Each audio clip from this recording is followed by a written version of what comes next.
남편과 합의 이혼하기로 협의를 봤었는데 하루아침에 마음이 바뀌었다며 생각을 돌려달라 하기에 답답한 마음에 글을 써봅니다. 저희가 결혼하라고 1년이 조금 안 된 시점에서 시아버지께 5년 이상 사귄 내연녀가 있다는 사실이 발각되어 온 집안이 뒤집어졌습니다. 그 일 때문에 충격을 받으신 시어머니께 중풍과 실어증이 오셨고요. 시아버지께서는 반성한다며 내연녀를 정리하고 집에 들어앉아 시어머니 병수발을 드셨는데 평생 물 한 잔 혼자 마셔본 적이 없던 분이라 수시로 남편을 찾았습니다. 시댁과 저희 집이 30-40분 거리인데 당시 남편이 너무 힘들어 체중이 10kg 가까이 빠졌고 직장에서도 집중을 못해 경고를 2차례 정도 받았습니다. 옆에서 보던 제가 안쓰러워 주 3-4회 정도 정기적으로 찾아가 식사 준비와 청소를 도왔었죠. 그 외에는 큰 누나가 케어를 했는데 한두 달이 지나고 나니 본인 남편의 눈치가 보인다며 저에게 떠밀더라고요. 주말에 집중적으로 할 테니 평일에는 제가 조금 더 고생해달라고 하면서요. 주말에 가족끼리 하루도 빠짐없이 놀러가는 거 다 아는데 말이 되는 소린가 싶었습니다. 평일에도 본인 남편 눈치가 보이는데 주말에 잘도 하겠다 싶었죠. 이런저런 생각 끝에 이러다가 나 혼자 떠맡겠다 싶어 거절했더니 저희 남편한테 너무한다며 연락을 했더군요. 그걸 듣고 남편은 또 누나가 많이 고생했는데 안타깝다 하는 소리나 하고 있고. 그래서 나는 모르겠다. 나는 내가 하던 대로만 할 거다. 나머지는 나도 모른다. 하고 딱 잘라 말했습니다. 이후 한동안은 제가 안 가는 날에 남편이 야근한다, 친구 만난다 하며 이런저런 핑계를 대고 저 몰래 시댁에 가서 일을 했더군요. 이건 나중이 돼서야 알게 되었습니다. 아무튼 그러다 제가 자영업자인데 일을 하다가 넘어지면서 다리를 크게 다치게 되었습니다. 입원과 수술을 해야 했기에 입원해서 수술 날짜를 잡아두고 누워있는데 남편이 하는 말. 안 그래도 불쌍한 우리 엄마 며느리한테도 버림받겠구나. 아무 생각 없이 누워서 천장에 있는 갈매기를 세다가 그 말에 살에 걸려서 죽을 뻔했네요. 내가 잘 들은 거 맞니? 하고 물었더니 그냥 농담이야. 웃자고. 라고 하더군요. 너무 화가 나서 야, 나 너희 엄마 불쌍해서 뒤치다꺼리 하러 다닌 거 아니야.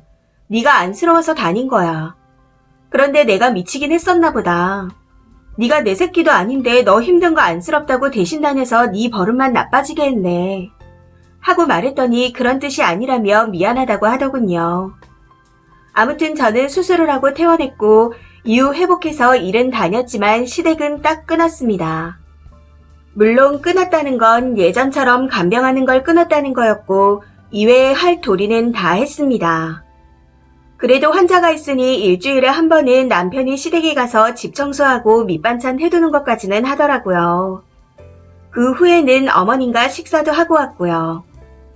그런데 이게 또 골 때리는 게 시어머님이 조금씩 증세가 호전되면서 문제가 생기기 시작하더군요. 실어증이 나아지면서 심하게 더듬긴 했지만 말씀도 하기 시작하셨고 풍이 완화가 되면서 조금씩 걷기 시작하시더라고요. 다행이라고 생각했던 것도 잠시 그렇게 호전이 되자마자 시아버지가 꼴보기 싫다는 이유로 눈을 뜨면 저희 매장에 찾아오기 시작하는 거였습니다. 보통 8, 9시쯤 되면 매장에 가서 청소를 했고 매장에 냄새가 배면 안 되기에 빵이나 우유 같은 걸로 창고에서 아침을 때웁니다. 그런데 청소 시간쯤에 와서 버티고 있으니 식사가 제대로 되지 않았고 다리가 아프시다며 박스를 깔고 매장 바닥에 앉아있어 들어오던 손님도 깜짝 놀라 나가는 경우까지 생겼습니다. 거기다 가끔 손님들이 용건 없이 와서 수다를 떨다가 물건을 사가는 경우도 많았는데 부담스럽다며 그냥 가버리니 장사에도 지장이 생기기 시작하더라고요. 남편한테 이야기를 했더니 그래도 엄마인데 어떡해. 양해해드리자. 아프잖아. 외로워서 그렇잖아. 우리 엄마인데. 하면서 넘기려고만 하더군요. 시어머니께 좋게 돌려 말해도 말한 그때 잠시뿐이라 정말 참다 못해 대놓고 말했습니다. 손님들이 부담스럽다고 안 오기 시작하면서 매상이 많이 줄었다. 이대로면 가게 운영비도 안 나온다. 하면서 오버를 해가며 이야기를 했었죠. 그랬더니 서운하다 하면서 이후에는 매장 앞까지 와서 가게가 보이는 상가 계단에 앉아 버티더라고요. 경로당에 가시라고 해도 몸이 그렇게 되고 나서는 다들 보는 눈빛이 이상해서 가까이 하고 싶지 않다며 거부하셨고 집도 싫다고 하셨습니다. 그러면서 내 자식이 최고다. 의지할 건 자식뿐이다. 그러니 버리지 마라. 너 일하는데 폐 안 끼친다. 그냥 보고만 있는다. 하고 말씀하시니 대책이 안 서더군요. 이런 일이 시작되면서 남편과도 점점 싸우게 되었고 이혼을 해야 하나 할 정도로 지쳐가던 차에 임신하게 된 걸 알게 되었습니다. 제 임신 사실을 알고도 시어머니께서는 계속해서 가게로 찾아오셨고 스트레스로 매장에서 몇 번 기절하고 병원에도 실려가는 일이 생기니 남편이 큰 마음을 먹고 시어머니께 말씀드렸습니다. 다행히 이후에는 매장에 찾아오지 않으시더군요. 확실한 건 아니지만 큰 신우가 시댁에 다시 가는 것 같더라고요. 그러다가 제가 임신 20주쯤 되었을 때 친정 엄마가 심장병이 생겨 수술을 하게 되었습니다. 나이가 나이인지라 회복도 더디고 멘탈이 무너지다시피 해서 제가 간호를 하게 되었는데 당시 서글퍼서 한참을 울었던 것 같네요. 아무튼 처음에는 병원으로 다녔었고 회복 기간 후에는 친정에 다녔는데 어느 날 남편이 이야기를 좀 하자 하더니 대뜸 탐탁치가 않다고 하더군요. 그래서 너희 엄마 병수발 다닐 때는 말 한마디 없더니 왜 그런 말을 해? 우리 엄마는 병수발 하면 안 되냐? 하고 물었습니다. 그랬더니 그때는 어쩔 수 없었잖아. 지금은 홀몸도 아닌데. 하고 말하더군요. 너무 어이가 없어. 그럼 우리 엄마는 그냥 죽으라는 거야? 우리 엄마가 남편이 있니 자식이 더 있니? 밥숟가락을 들 힘도 없는 사람인데 내가 안 가면 죽어. 하고 말했습니다. 제 말에 친정 엄마를 요양원에 넣으라네요. 자기가 알아본다면서요. 더 화가 났었던 건 남편은 본인 엄마 요양 간호사 부르는 것도 죄책감이 든다며 안 된다고 했던 사람이었다는 겁니다. 사실 저도 고민을 많이 하긴 했습니다. 아이를 낳고 나면 내 몸 추스리기도 힘든데 우리 엄마를 어쩌나 하고요. 그래서 풀타임 요양사를 알아봤더니 한 달에 꽤 들어가더라고요. 당시 제가 일을 하고 있었고 모아둔 돈이 있었기에 부담이 되더라도 당분간 그걸로 해결해야겠다 하고 준비를 하고 있었는데 다들 어찌 알았는지 귀신같이 닥달을 하는 겁니다.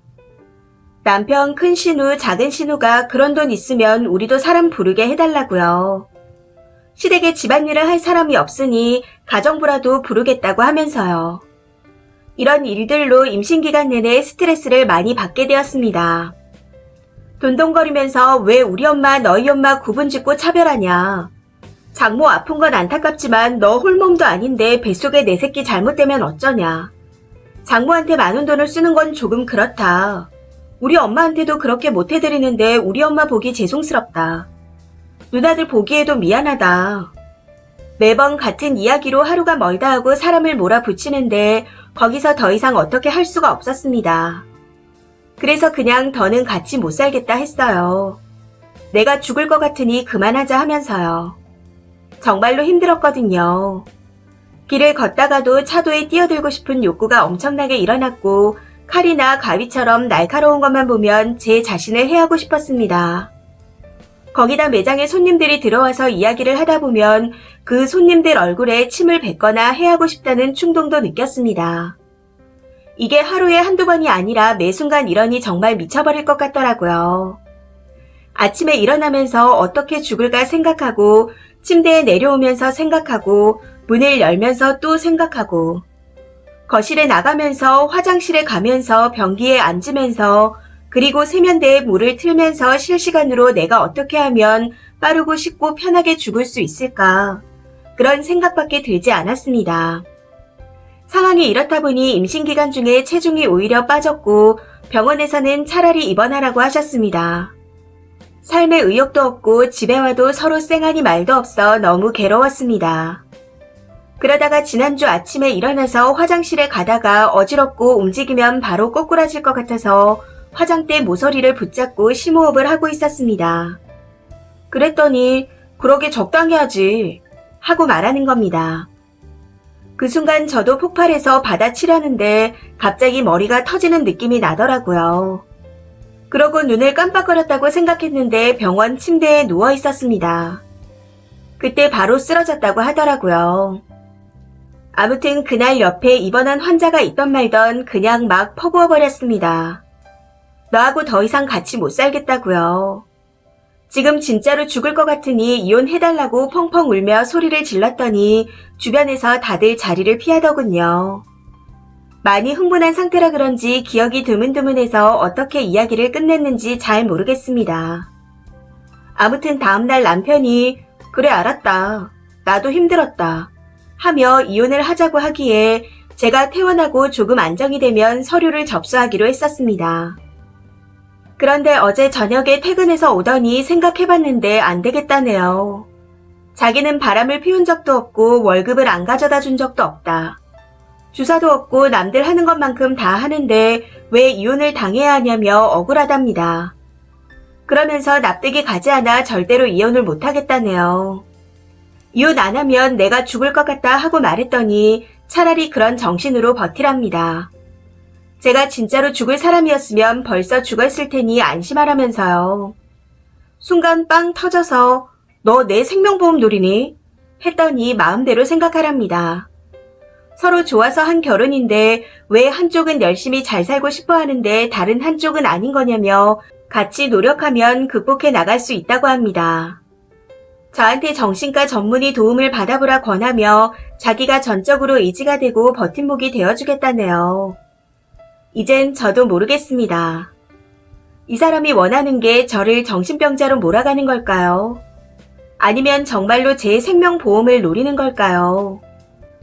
교묘하게 제가 정신병자가 되어간다는 덫을 살짝씩 깔아두는 듯한 기분은 저만의 착각일까요? 왜 그렇게 느끼냐고요? 그 사람이 요즘 자기 누나한테 카톡을 보낸 걸 봤거든요. 누나, 땡땡이가 한 번씩 이상한 소리를 한다. 땡땡이가 많이 아픈가 본데 병원에 가자고 해도 안 간다. 임산부인데 술을 마시는 것 같다. 집에 늦게 들어오는데 남자랑 있는 것 같다. 허공에 대고 누구랑 이야기하는 신용을 한다. 하지도 않은 행동과 말들을 제가 한다고 큰 신우한테 이야기하고 거기에 큰 신우는 조언이랍시고 해대고 있더군요. 이쯤 되니 정신병원에 넣으려는 건가? 내 보험금을 노리고 있나? 하는 생각밖에 들지 않습니다. 정말 어떻게 해야 할지 모르겠습니다. 댓글입니다. 첫 번째 댓글.